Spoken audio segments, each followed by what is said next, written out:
Voilà, le duel de dimanche, c'est politique. Après ces deux entretiens qui, espérons-le, vous ont apporté quelques indications sur, d'une part, les raisons de la démission de Jean-Baptiste Runga du Bloc républicain et d'autre part, l'offensive de l'UP, le renouveau sur le terrain.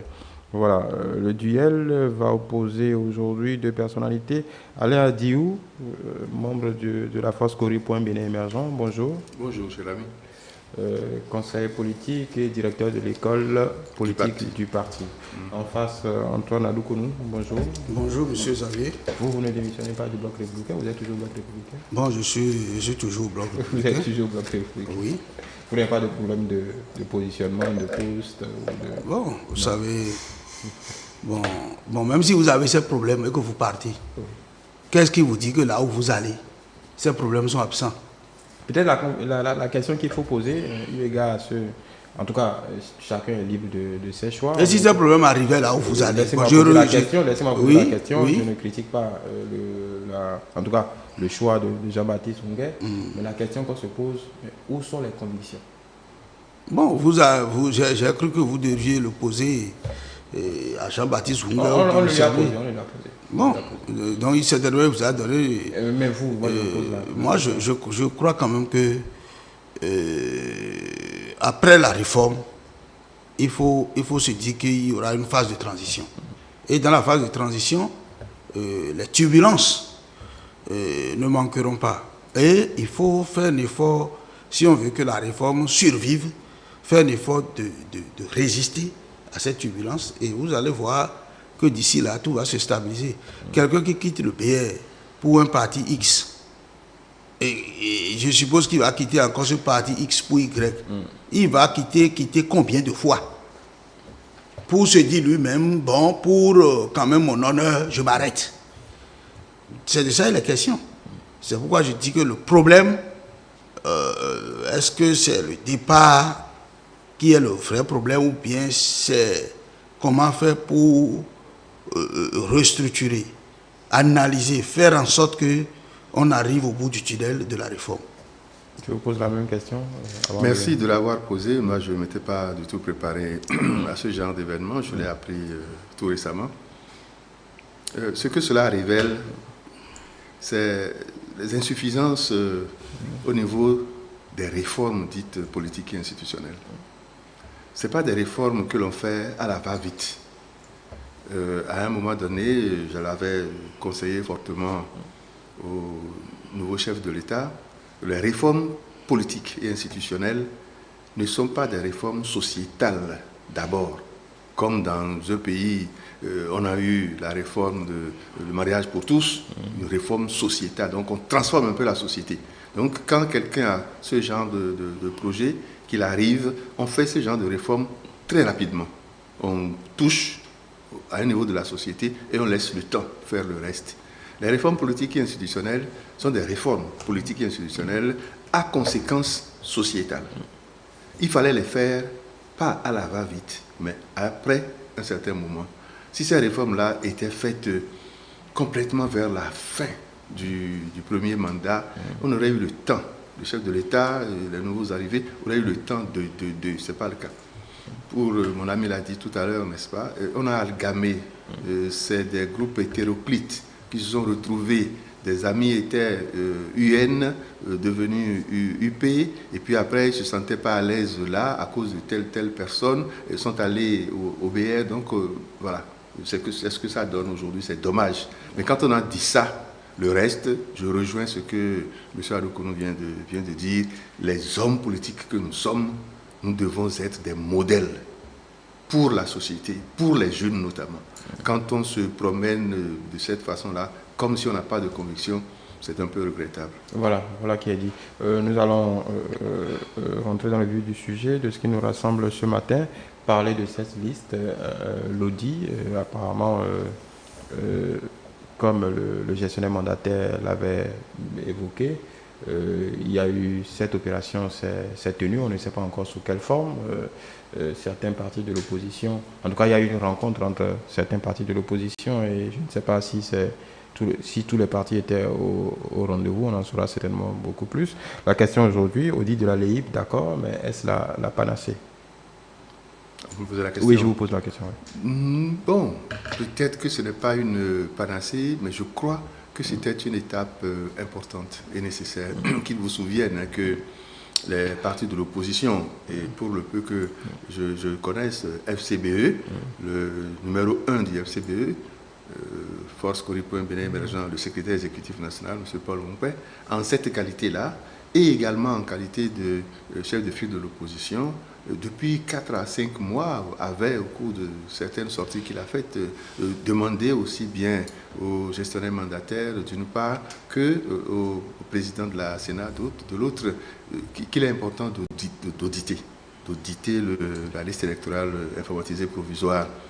Il a dit un certain nombre de fois, je me souviens, j'ai participé à une rencontre avec la Sénat, où il a dit de façon assez ferme, le président de la Sénat aussi, qui a invité après les autres partis politiques, ont entendu la même préoccupation. Et aux différentes rencontres auxquelles j'ai participé, quand l'ANIP les a organisées, il y a les partis politiques de l'opposition qui ont toujours réclamé ça. Mais vous savez, ce qui caractérise le monde politique béninois, c'est la méfiance, pour ne pas aller plus loin. Quand ce sont les partis politiques qui le disent, et notamment de l'opposition qui le réclament, les autres amis de la mouvance aujourd'hui considèrent que bon, ce n'est pas quelque chose d'important. Il a fallu récemment que la société civile, qui est un peu à l'intermédiation entre les forces politiques, que la société civile, par la voix de Jean-Baptiste Elias, du FONEC, c'est bien ça, non? FONAC. FONAC, ok, merci, du FONAC, ait pris la parole pour le souhaiter avec force et a fait quelques démonstrations. C'est vrai que M. Goubedji, premier responsable de l'ANIP, s'est montré ouvert à l'exercice, et l'exercice a commencé lundi dernier. Avant lundi, les partis politiques se sont retrouvés le mercredi pour s'accorder un peu sur le protocole devant conduire de fil conducteur, de fil directeur de l'opération. L'opération est en cours et n'est pas terminée. Donc, c'est peut-être pas une panacée, mais vous savez, les conflits post-électoraux couvrent déjà avant les élections. C'est lorsqu'on a mal préparé les élections, lorsqu'on a fait de l'exclusion, lorsqu'on n'a pas donné des informations, que des frustrations naissent, tout le reste. Il vaut mieux pour garantir la paix. Parce que 2019 a marqué tous les cœurs, toutes les consciences. Même les amis de la mouvance UP, le renouveau, comme le BR, quand on se rencontre, on discute, ils disent il ne faut pas que ça se reproduise. Ce n'est pas bon du tout. Et quand on se rapproche même du chef de l'État, ce n'est pas mon cas depuis un certain temps, mais j'ai quand même des informations, je suis homme politique. Quand on se rapproche du chef de l'État, il est préoccupé par ça. Donc, nous ne voulons plus ce qui est arrivé en 2019. Nous voulons construire les routes, les hôpitaux, les marchés, les stades. On veut construire ça. Là, on ne vit pas que seulement du pain. Il vit aussi de paix, de foi, de valeurs morales. Nous voulons construire tout ça, le développement physique, mais dans une ambiance de fraternité, d'unité nationale. Donc, il faut prévenir la paix. Ça commence dès avant. Et l'un des instruments importants qui gouvernent aux élections, c'est la liste électorale. On va y revenir. Même question. Bon, je crois que la question de l'audit de la liste électorale est une question essentielle si vraiment cela était nécessaire. Puisque si on parle d'audit, ça veut dire qu'il y a certainement des problèmes. Puisqu'on ne peut pas demander qu'on audite si visiblement ou apparemment il n'y a pas de problème. Donc je fais l'hypothèse que c'est parce qu'il y a des problèmes, sous réserve que le doyen Diou va nous énoncer les problèmes, puisque certainement c'est parce qu'il y a des problèmes que on a senti la nécessité de l'auditer pour pouvoir lever les écueils éventuels. Vous, à votre niveau, vous n'avez remarqué aucun bon, je crois que je n'ai pas les problèmes dont moi j'ai connaissance. Et que avoir la dynamique de l'ANIP, surtout de son mandataire, j'ai cru que ces problèmes peuvent être réglés. Et vous savez, aujourd'hui, la LEI a une différence principale par rapport à la LEPI, en ce sens que les sources d'extraction des informations ne sont pas les mêmes. La LEPI est extraite d'un registre national que nous avons appelé le RENA, dont le recensement portait beaucoup plus sur les électeurs. Cette base porte beaucoup plus sur les électeurs. Alors que le RAVIP, c'est une base de données nationale qui regroupe tous les citoyens pratiquement étrangers comme béninois. Et donc la LEI doit être extraite du RAVIP. Vous voyez déjà un peu le problème. Maintenant, les informations que les gens fournissent pour se mettre dans la base du RAVIP n'est pas nécessairement des données électorales. Quelqu'un qui veut aller faire le RAVIP, on ne lui demande pas son centre de vote, il votait où, non. Donc, après cette base, pour partir de cette base et faire un travail fiable pour retrouver par exemple les centres de vote, tout ça là, ce n'est pas facile parce que certainement, à écouter le mandataire de l'ANIP, l'ANIP s'est conformé aux résidences. C'est-à-dire, il suppose, parce que ce n'est pas à base des résidences qu'on a enregistré les gens. Or, entre-temps, quelqu'un peut dire je suis originaire peut-être de Sémakbodi, ce qui est vrai, mais peut-être il votait ailleurs. Donc, pour faire cette passerelle-là, ce n'est pas facile. C'est pourquoi, je crois, la loi a prévu d'avoir une liste, une LEI provisoire, qu'on affiche et pendant 15 jours, si les partis politiques doivent bien jouer leur rôle, et qu'on associe les chefs quartiers, tout le monde, et que les citoyens sont prêts, on devait lever ces écueils pour que ceux qui ne se seraient pas retrouvés dans des lieux de vote qui sont les leurs, puissent demander le transfert. Vous voyez. Donc, dans tout ça là, il y a une certaine évidence qu'on peut ne pas en arriver à bout. Certainement que ces audits permettront quand même de voir ce qui reste à faire et à parfaire. Est-ce qu'on peut dire que les partis de l'opposition ont saisi la balle au bon pour profiter de l'opportunité? Bon, moi, ici, nous sommes dans une question d'intérêt national. Moi, je ne vois pas la chose sous l'angle du parti de l'opposition, de la mouvance. Je vois beaucoup plus... Oui, parce que manifestement, les partis de la mouvance...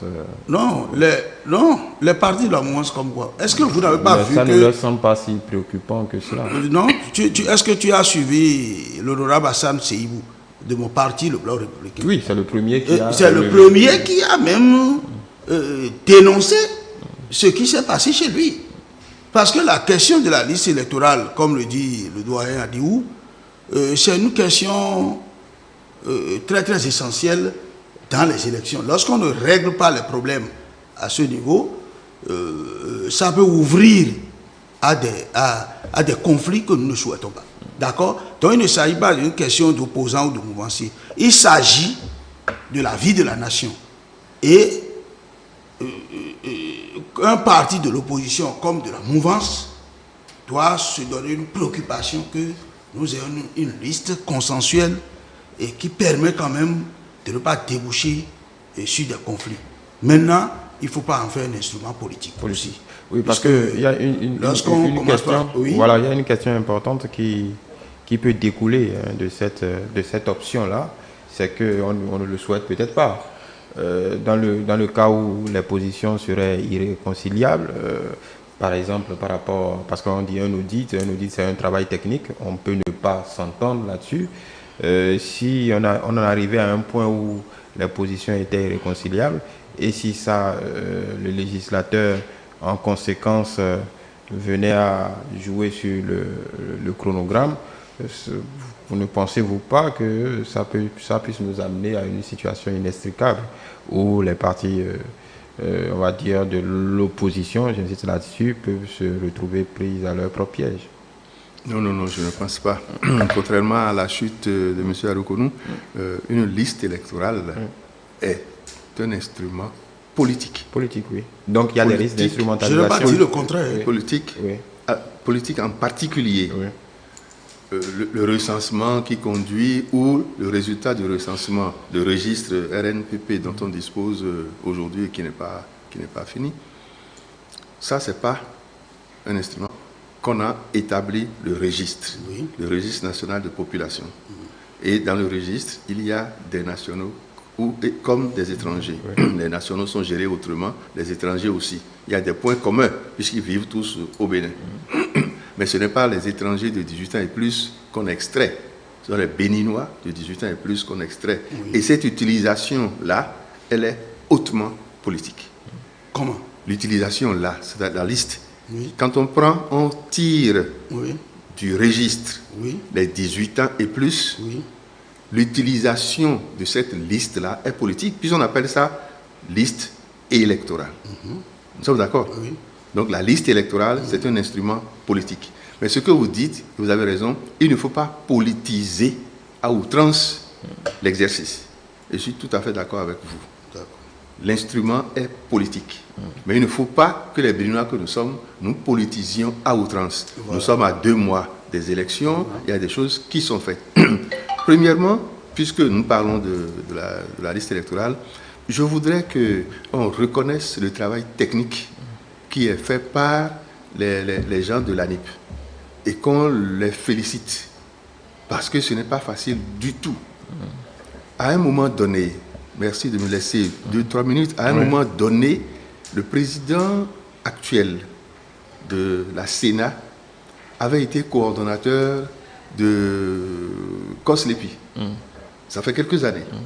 Et j'avais défié en disant ce que nous sommes en train de faire à ce moment-là, c'était pas bon. Et il m'avait invité à aller regarder tout ce qui était fait. J'ai été à Glangandan, j'ai été au terrain pour voir. Et à la fin, les journalistes m'ont posé la question et j'ai dit dans notre pays, nous n'avons pas encore de l'épi. Et c'est vrai, nous n'avons pas de l'épi. Mes investigations m'ont permis de savoir assez récemment que même la base de données biométriques n'existe pas. Donc, l'instrument que nous avons utilisé, les techniciens le disent et ils ont raison, je ne veux pas polémiquer là-dessus, nous avons eu quelque chose qui nous a permis de faire des élections. Le Béninois, par nature, est sûrement pacifique. Donc, on n'a pas tiré outre mesure. Nous avons fait un certain nombre d'élections jusqu'en 2021. La LEPI avait 10 ans de vie, elle a expiré.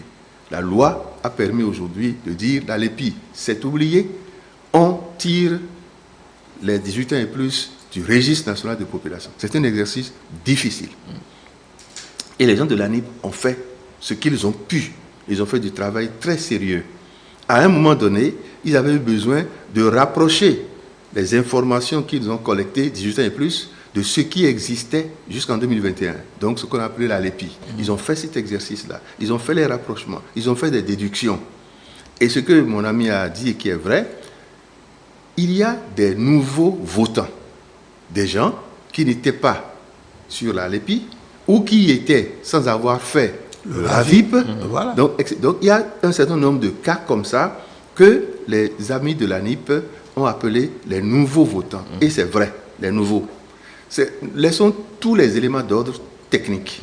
Le travail est en train d'être fait par ceux qui sont conviés à l'audit. Mais ce que moi je sais de l'extérieur, ce que je sais, c'est que nous avons la liste électorale qui va sortir, la LEIP, c'est l'électorat potentiel, les 18 ans et plus, l'électorat potentiel. La différence avec la LEPI, la manière dont on a collecté les informations, c'est qu'on a vu les gens et les gens se sont inscrits avec des informations qui permettaient d'aller aux élections. C'est ce que vous avez rappelé tout à l'heure. Je prends appui sur ce que vous avez dit. Ça ne devrait pas être forcément ça ou seulement ça, mais je prends appui sur ce que vous avez dit. Ce qui est sûr, le recensement a pris des informations biométriques, des informations personnelles sur les gens. La liste qui a été affichée provisoirement c'est l'électorat potentiel. Il y a là-dedans des nouveaux Béninois qui savent qu'ils ont 18 ans ou qui savent à la limite à peine qu'ils auront 18 ans le 8 janvier et qui ne se préoccupent pas de la chose électorale. Voilà. Ok? C'est ceux-là surtout qui peuvent faire l'objet de réflexion. J'ai 18 ans le 8 janvier, j'ai des problèmes pour manger, mes parents ont ceci, ont cela, le monde politique m'a personnellement déçu, donc les élections, c'est quoi? Je ne m'intéresse pas à cela. Et pour manifester mon désintérêt, puisqu'on ne m'a pas demandé est-ce que tu veux être électeur, est-ce que tu veux que ton nom sorte, tout ça, je ne me suis pas occupé de la chose. Maintenant, mon nom sort. Je ne suis même pas au courant. Donc, il y a une différence entre l'électorat potentiel et l'électorat réel. L'écart peut être très grand si les gens ne sont pas informés qu'ils sont électeurs et qu'ils doivent aller voter. S'ils ne sont pas encouragés à le faire, ce rôle revient aux partis politiques notamment, mais également aux dirigeants du pays. L'écart, s'il est trop grand, ça va porter atteinte à la crédibilité de notre pays, à la démocratie. Au taux de participation. Voilà, le taux de participation. Voilà. Donc, ok, le taux de participation va être faible.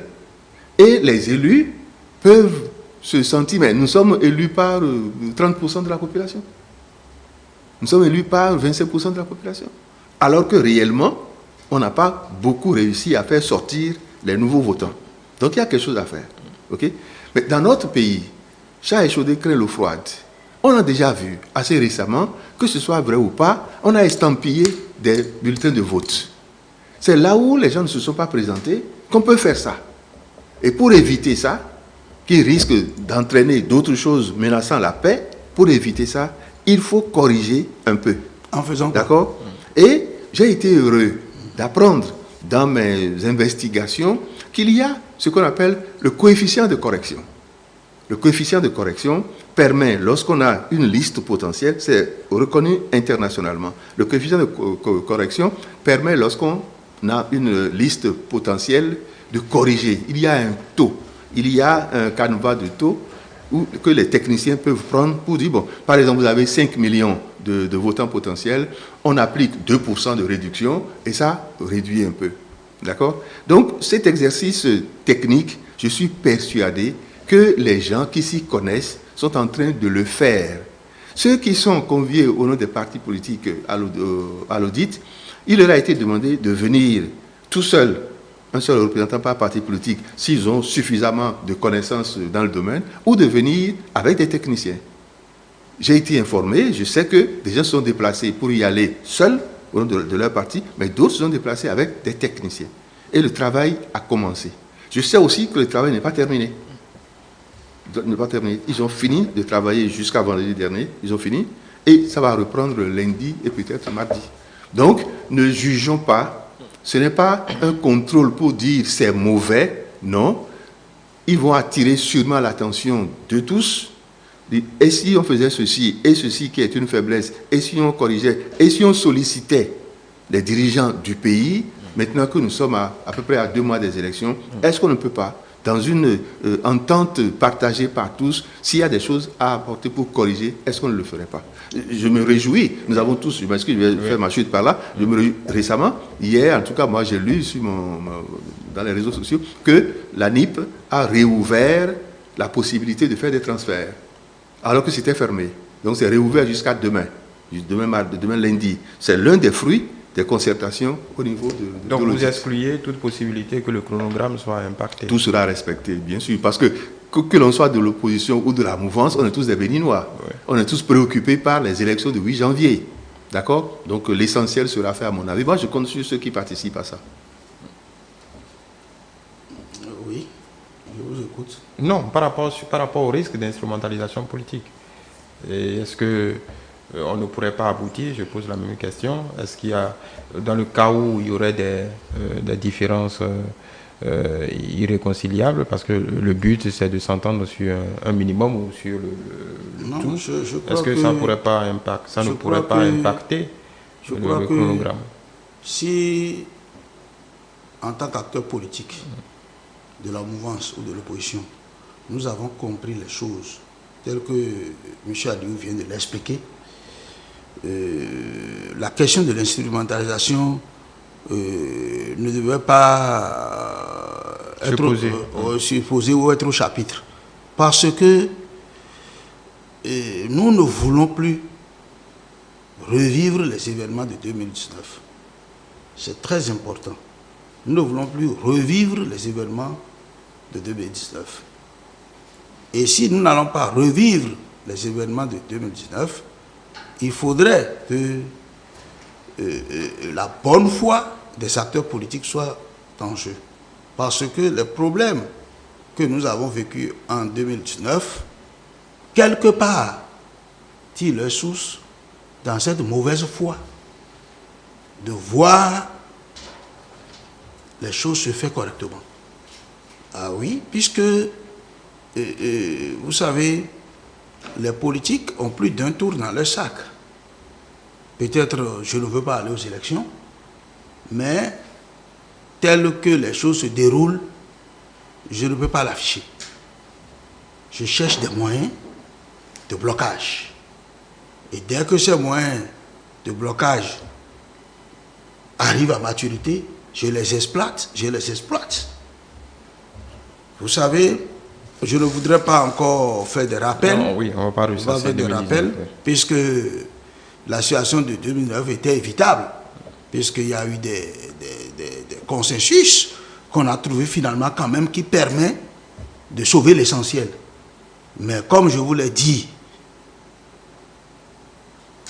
les gens avaient leur programme et ils ont tout fait pour qu'on en arrive à l'événement de 2019. Si, tel que le problème a été posé au niveau de la LEI, tout le monde voit en évidence qu'il y a un problème. Le problème qu'il y a, par exemple, c'est ce problème majeur où, puisque conformément à la loi, tous ceux qui sont électeurs, ceux qui ont 18 ans et plus, donc l'ANIP en travaillant doit retenir dans la base des électeurs ceux qui auront 18 ans le 8 janvier. Dans cette base du RAVIP, il y a des gens qui n'ont pas fait la LEPI, mais qui sont allés faire le RAVIP. La loi va les prendre en compte. Et ceux-là ne savent même pas que désormais ils sont électeurs. Et ça ne les préoccupe pas aussi de savoir s'ils sont électeurs. Et l'ANIP a fait l'effort d'envoyer des messages, certainement à ceux qui ont de numéros. Qu'en serait-il de ceux qui n'ont pas de numéro? Et tous ceux-là qui auront 18 ans seront dans la base.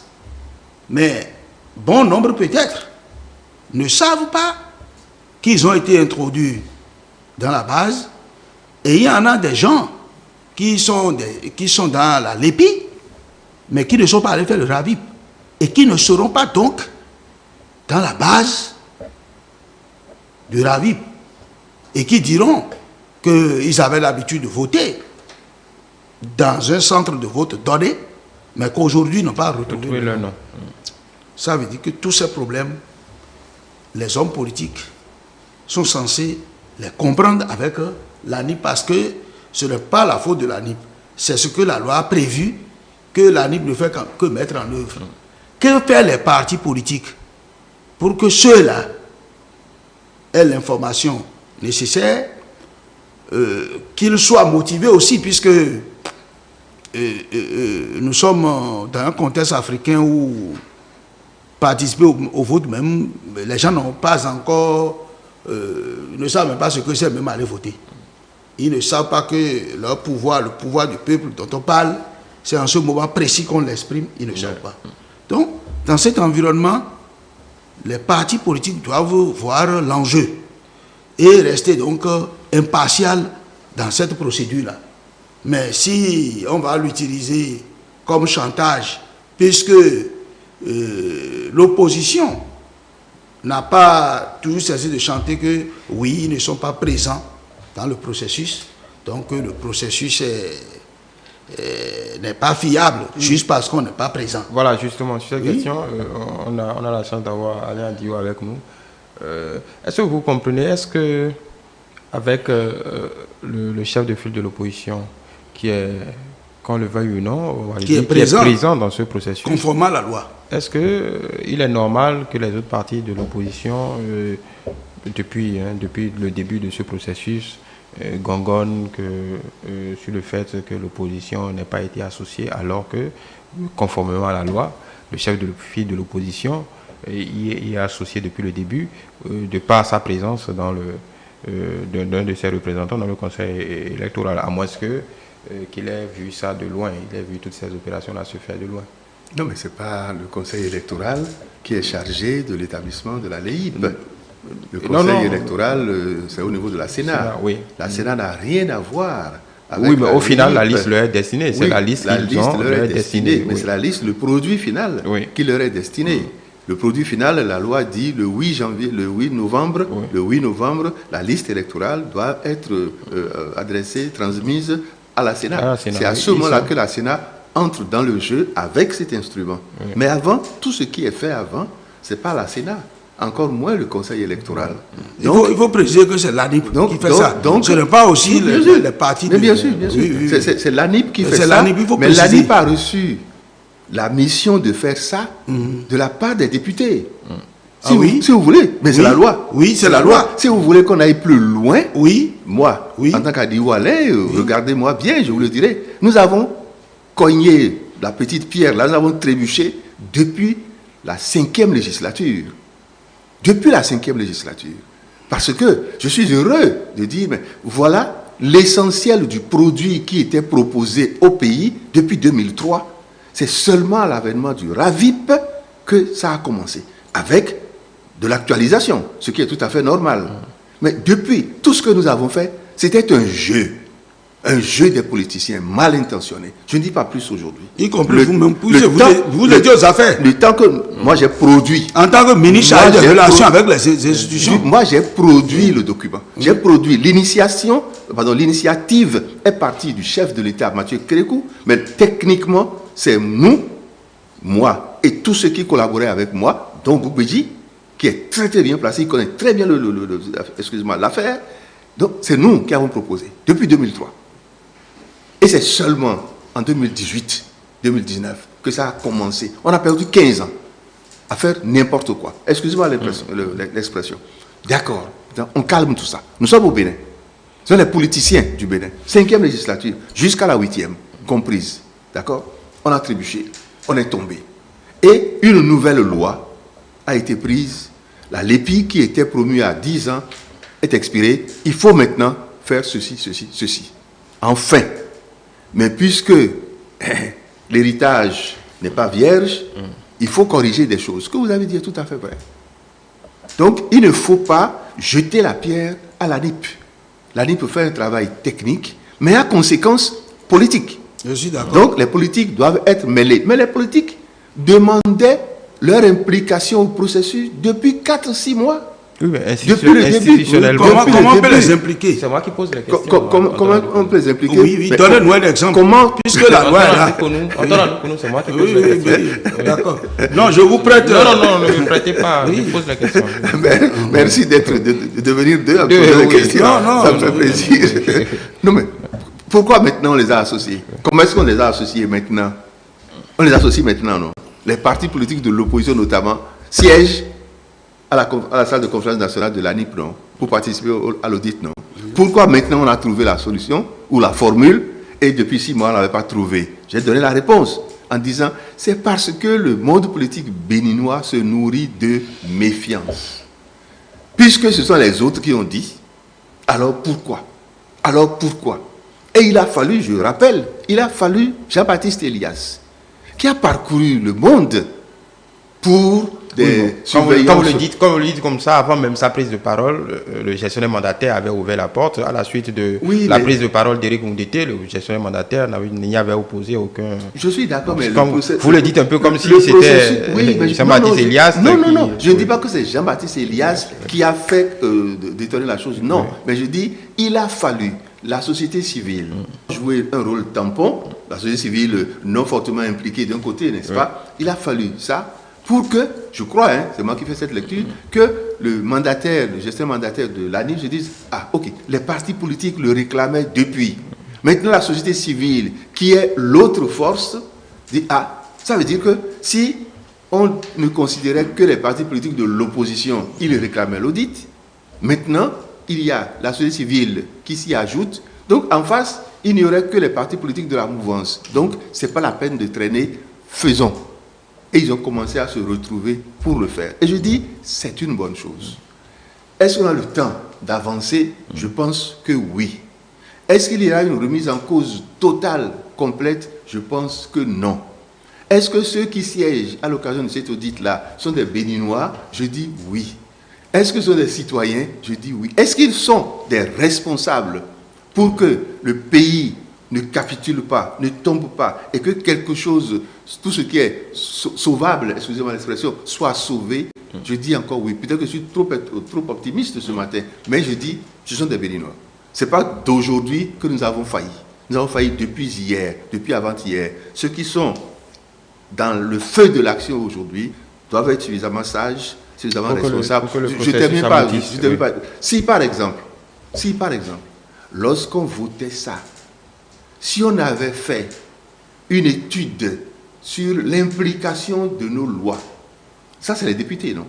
Oui. Si il y avait suffisamment de bagages au niveau de nos législations, les choses de cette façon-là, on aurait impliqué dès le début toutes les forces politiques. Vous trouvez qu'il n'y a pas, c'est pas grave. Vous trouvez qu'il n'y avait pas assez d'intelligence au c'est pas Parlement? Assez d'intelligence.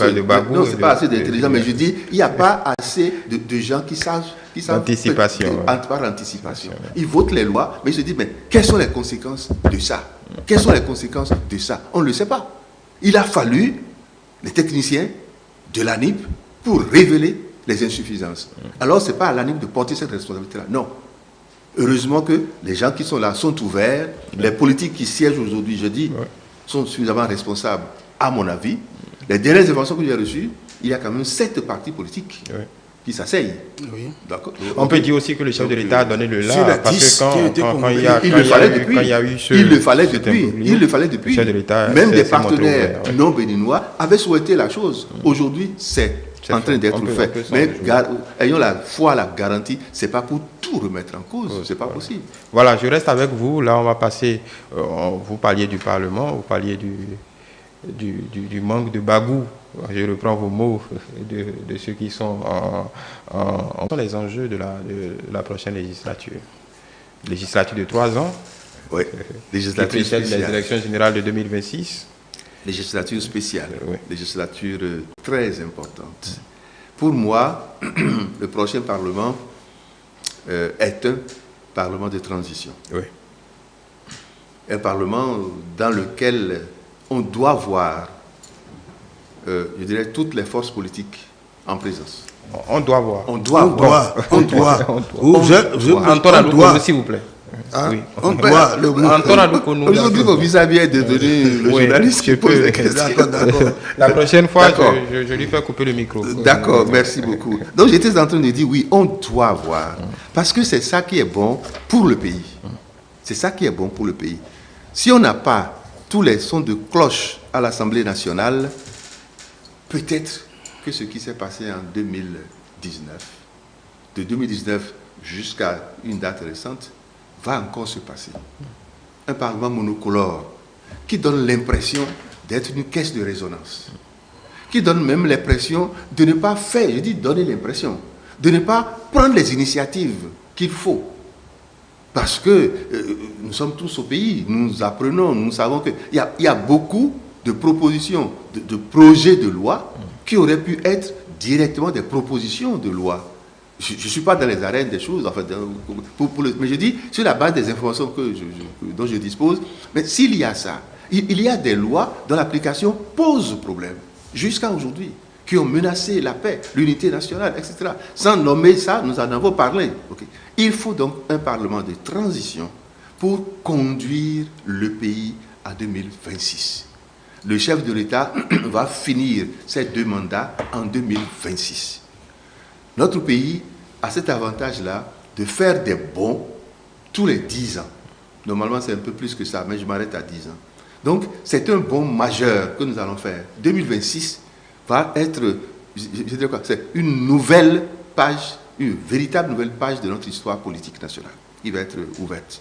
Donc, il faut des parlementaires au fait des choses, pas des bénis oui-oui, pas des bénis oui-oui, des gens qui soient au service de la nation, au service du pays. Nous avons une démocratie représentative. Les intérêts du peuple d'abord, pas les intérêts d'un clan politique, encore moins les intérêts d'une famille ou d'un clan ethnique, non, des gens au service de la nation et du peuple. Un parlement où il y aura des débats, un parlement, le parlement c'est un parlementaire, pourquoi on les appelle parlementaires? Ce sont des gens qui parlent, qui débattent, qui réfléchissent. Un parlement dans lequel tout le monde doit être présent. Les procurations doivent disparaître ou être vraiment amoindries. Quand vous voulez voter, vous êtes là. Vous avez été élu par le peuple pour ça.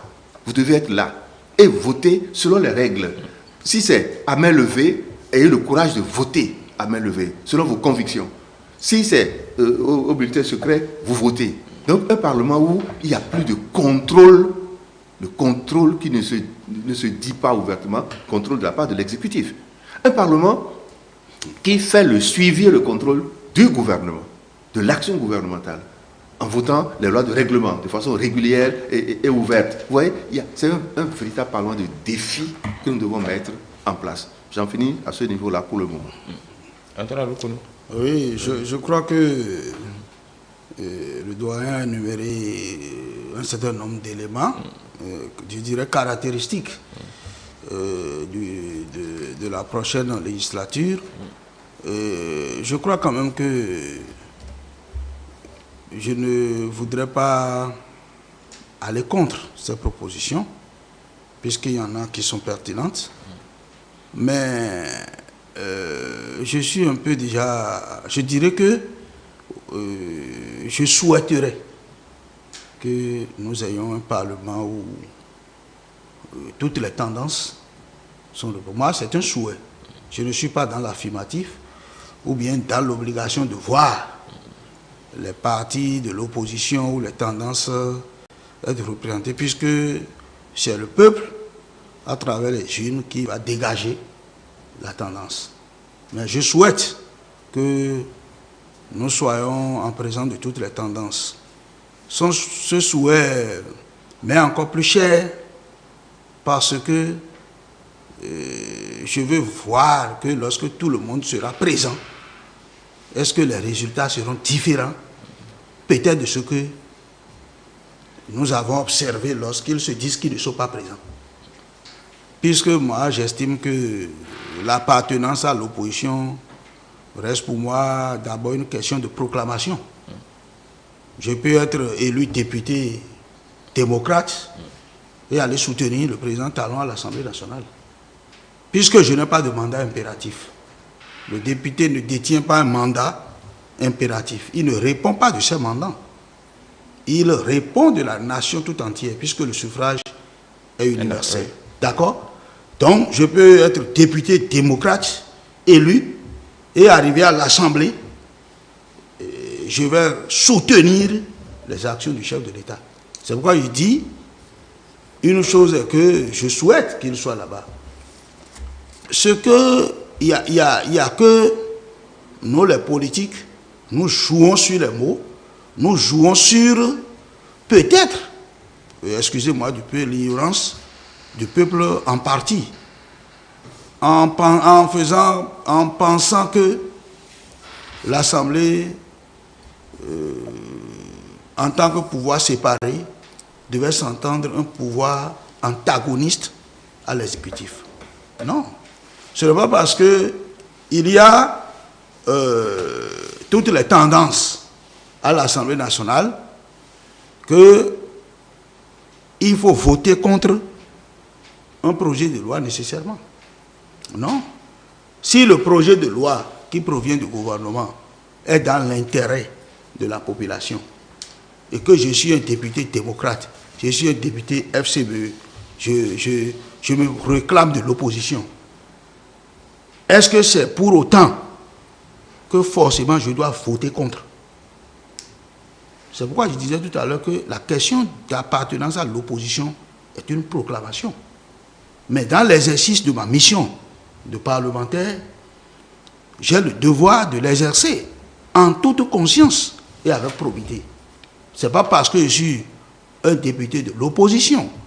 Regardez par exemple, aujourd'hui, quand on prend la loi sur le RAVIP, regardez tout ce que le peuple en bénéficie aujourd'hui. Est-ce que parce que je suis opposant, je dois voter contre? Même si on n'en est pas encore là. Donc oui, on verra bien. Donc aujourd'hui, oui, quand on me parle de parlement monocolore, et on prend le parlement et sans même le lier à la production législative que ce parlement a fait, mais je pense que ce parlement monocolore, à mon humble avis, a beaucoup travaillé. Si nous devons prendre le contenu des lois, que M. Aliou me dise, ce Parlement, pour avoir été monocolore, a voté telle loi et dont le contenu par rapport aux bénéfices de la population reflète tel aspect que je n'aime pas. Il va répondre. C'est ce qui m'intéresse. Lorsqu'on parle de l'Assemblée monocolore, il ne faut pas seulement rester dans l'aspect purement politique. Le travail qui a été fait par ce Parlement-là, qu'est-ce qui est dedans et qui n'est pas bien pour le peuple? Vous savez, moi, M. Adiou, je vais vous dire quelque chose. Et moi, je n'ai pas foi aux yeux. Je n'ai pas foi aux yeux. Dites-le. Je n'ai pas foi aux yeux. Je suis un homme politique. Et je suis préparé pour toutes les difficultés possibles. Là où nous sommes là, le risque est très fort que l'Assemblée soit encore monocolore. Il faut qu'on se dise la vérité. C'est-à-dire, quittons le bavardage. Le risque est très fort. Moi, je ne le souhaite pas. Mais mes amis d'en face sont en train de nous conduire vers l'Assemblée monocolore. Parce que les règles du jeu n'ont pas changé. Au fait, les règles du jeu n'ont pas changé. Ce qui s'est passé en 2019 et qui en fait a caché la réalité, c'est qu'à l'arrivée, ce ne sont que 2 partis politiques qui sont allés aux élections. Et on a utilisé cela pour le lier à la nature monocolore du Parlement. Alors qu'en réalité, les règles du jeu qui sont là, aujourd'hui, tout le monde ira aux élections. Ça, je suis un peu convaincu de ça déjà. Mais si tout le monde va aux élections, et que c'est l'UP seul qui a 10%, je donne un exemple. Qu'est-ce qu'on fait en application des règles? Ben, l'UP ramasse les 109 sièges. Et quand l'UP va ramasser les 109 sièges là, lui seul, là, on va s'en prendre à l'UP. On ne peut pas s'en prendre à l'UP. Puisque au terme du processus, c'est l'UP qui est arrivé à remplir les exigences. Et pour remplir les exigences des 10%, les grands regroupements sont nécessaires. Mais quand j'observe aujourd'hui ce qui se passe dans l'opposition, puisqu'ils n'aiment pas qu'on le dise, ils disent, ce n'est pas à vous de nous regrouper, alors que vous-même vous divisez. Si ils s'effritent, FCBE là, on quitte FCBE, on va à démocrate, ou bien on s'effrite là. À l'arrivée, si aucun opposant n'a 10%, l'Assemblée est comment? Donc le risque est imminent. Au même moment que vous, Michel Adiou, au même moment que vous êtes en train de lutter pour qu'on n'ait pas une assemblée monocolore et que je souhaite travailler pour que vous vous rapprochiez des 10%. Il ne faut pas qu'après vous nous dites que l'assemblée est encore monocolore, puisque le risque il est très énorme. Allez, Adiou. Mon ami d'en face a posé beaucoup de questions, beaucoup de sujets. Il a fait ressortir beaucoup de choses. Je vais essayer de donner quelques réponses. J'ai tiqué lorsque j'ai entendu de vous, ça veut dire les députés ne répondent pas de leur mandat. Oui, non, c'est vrai. Bon, dites-moi le contraire. Voilà. Les mandats, pendant qu'on organise les élections, chaque député est élu dans une circonscription électorale. Oui. Ceux-là sont... Il n'est pas élu par la circonscription, il est élu dans une circonscription. Je viens de dire dans tout à l'heure. Il est élu par des citoyens, des électeurs, dans une circonscription électorale. Le député est élu dans une circonscription électorale par des citoyens béninois qui, parce qu'ils se sont déplacés ce jour-là pour aller voter, sont des électeurs. D'accord? Les députés du Bénin, je répète pour la troisième fois, les députés du Bénin sont élus dans les circonscriptions électorales par des citoyens. Est-ce qu'ils sont de mandat impératif? Qui sont électeurs ce jour-là, ok? Oui. Ces citoyens-là qui l'ont élu sont dans un premier temps ses mandants. Ces citoyens qui l'ont élu dans une circonscription électorale sont les mandants de ce député-là. Est-ce que le mandat est impératif? Si vous vous présentez dans la 23e circonscription, ce ne sont pas les électeurs de la 5e circonscription qui vont directement vous élire. Ce sont les électeurs de la 23e circonscription électorale qui vont directement vous élire. Et je vais à l'Assemblée pour travailler pour qui? Ceux-là sont d'abord vos mandants. Et je vais à l'Assemblée pour travailler pour qui? Maintenant, attendez. Oui, n'embrouillez pas le peuple. Je n'embrouille pas, au contraire. C'est des vérités que vous cachez au peuple. Je suis en train de C'est des vérités que vous cachez au peuple. Il vous dire la vérité. Est-ce que j'ai la parole? Est-ce que je vais à l'Assemblée? Monsieur le journaliste. Si je suis élu dans une circonscription donnée, est-ce que je vais à l'Assemblée pour travailler pour cette circonscription? Ou bien je vais travailler pour le Bénin? Les lois ont caractère général. Si je suis élu à Boycon, ce qu'on va faire, est-ce que je travaille pour les populations de Boycon ou bien je travaille pour les populations du Bénin? Faites-moi la nuance. Comme c'est moi qui dirige le débat, vous avez fini. Vous avez fini. Jusqu'à la fin du débat, vous avez fini. Il va conclure, on va finir. Donc je dis, vous êtes dans la 23e circonscription, les électeurs, les citoyens électeurs de la 23e, s'ils votent massivement pour votre liste et que vous réussissez, c'est eux vos premiers mandants. C'est eux qui vous ont envoyé au Parlement. Oui. Mais la loi dit, une fois que vous avez reçu mandat de leur part, ils sont les représentants de tous les autres citoyens du Bénin qui ont voté. Ceux de la 23e circonscription électorale qui vous ont élus l'ont fait au nom de tous les citoyens électeurs du Bénin qui sont dans les 24 circonscriptions électorales. Vous m'entendez bien? D'accord. Et au nom de tous les autres, vous devenez un élu. Et la loi vous dit, à partir de ce moment-là, vous ne travaillez plus pour une circonscription électorale, mais vous travaillez pour tout le Bénin. C'est ça que vous étiez en train de développer. Et vous avez raison de le dire, mais il ne fallait pas cacher. Lorsque vous dites, du but en blanc, que le député au Bénin ne répond pas de ses mandats, c'est faux. Sinon, pourquoi, presque sous tous les régimes, pourquoi les députés se déplacent pour aller expliquer des choses? Accompagnés par où ils accompagnent les ministres. Ils répondent de leurs mandats. Mais ce n'est pas les mandats uniquement de la circonscription électorale qui les a élus ou qui les ont élus. J'ai voulu faire cette clarification de façon définitive. L'opposition, est-ce que c'est de la proclamation? Vous verrez si c'est de la proclamation ou pas lorsque nous serons à l'Assemblée nationale. Vous verrez si c'est de la proclamation ou pas lorsque nous serons à l'Assemblée nationale. Vous défendez, je vous ai déjà entendu une première fois là-dessus, vous défendez les députés de la 8e législature ont beaucoup travaillé, beaucoup de lois. J'ai noté ici, lorsque vous parlez de ça, est-ce que c'est la quantité de lois qui compte ou c'est la qualité de loi? C'est les deux. Et, la qualité et pendant que vous parliez, je n'ai pas les références précises, mais je sais qu'il y a une loi qui interdit le vote, qui interdit les grèves, qui limite les grèves. Il y a une loi qui porte atteinte aux travailleurs. Il y a une loi il y en a tellement. Si j'avais eu l'occasion, j'aurais préparé ça. On reviendra sur ça. Et ce sont des lois. Il y en a quand même. Vous voyez, il y en a quand même. Je suis d'abord un mathématicien. Lorsque vous avez un seul élément pour prouver votre chose, c'est que votre chose, vous pouvez prouver ça. Okay? Donc, le Parlement, le 8e, n'a pas fait que du bien. Il nous a fait beaucoup de tort. Tout ce qui est compression de nos libertés, répression que nous avons, c'est le Parlement, 8e législature. Et nous ne voulons plus ça.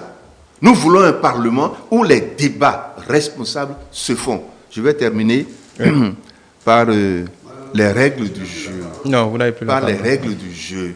Les règles du jeu n'ont pas changé, malheureusement.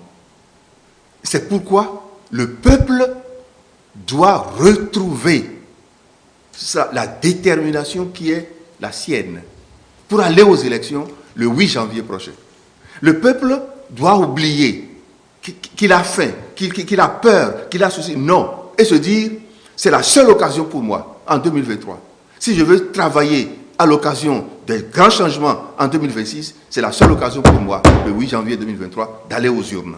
Nous, FCBE, nous ne voulons pas autre chose que la paix dans le pays, parce que nous sommes responsables. Mais nous invitons le peuple, malgré les lois qui restreignent 163 500 000 de caution contre 249 millions en 2019. Vous voyez, nous sommes passés de 100 000 francs de caution par candidat à 1 500 000, de 100 000 francs à 1 500 000, multiplié par 15. Comme si c'est seulement vous qui avez de l'argent. Mais vous avez le financement vous avez le financement, vous avez le financement public. Non, je vous en prie. Nous sommes passés on est passé de 100 000 francs à 1 500 000, multiplié par 15. Comme si c'est seulement ceux qui ont l'argent dans le pays qui sont capables de gouverner. Ça suffit. Il faut que le peuple prenne ses responsabilités. Vous aurez l'occasion de le faire, oui. Pour conclure, moi personnellement, pour conclure, je veux un Parlement, je souhaite un Parlement républicain. Républicain. Pas un Parlement du chef de l'État. Pas un Parlement du gouvernement. Un Parlement au service de la République. Merci beaucoup Alain Adiou, merci beaucoup Antoine Adoukonou. Non, la prochaine fois il faudra bien vous tenir. Voilà, mesdames et messieurs, oui, non, n'en profitez pas, oui, je vous ai suivi de bon droit. Non, je vous ai suivi de bon droit. Mesdames et messieurs, merci de nous avoir suivis. Ce qui va suivre, ce sera l'hebdo des éditorialistes avec Sitosa et ses invités.